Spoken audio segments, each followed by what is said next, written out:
महाराष्ट्राचे आणि देशाचे ज्येष्ठ नेते शरदचंद्रजी पवार साहेबांनी मराठा आरक्षणाविषयी जी काही भूमिका मांडली ती भूमिका सध्या तरी मराठा समाज मान्य करू शकणार नाही। कारण गेल्या अनेक वर्षापासून मराठा आरक्षणाचा प्रश्न हा अडगळीत पडला पाहिजे अशा स्वरूपाचा राजकारण या ठिकाणी होताना दिसत आहे।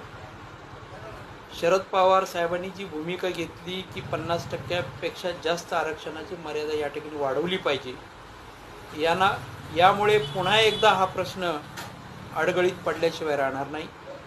मराठा समाजाला आरक्षण हे या निवडणुकीच्या पूर्वी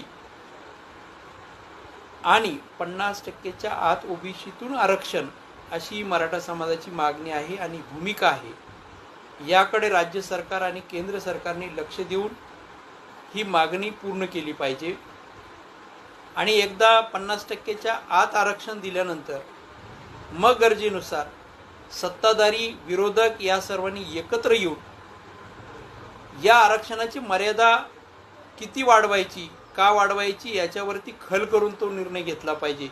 मात्र अशा प्रकारची भूमिका आत्ता घेऊन हा प्रश्न पुन्हा अडगळीत पाडण्याचा प्रयत्न हा सत्ताधारी आणि विरोधकांकडून होतो आहे की काय असा आम्हाला या ठिकाणी प्रश्न पडतो।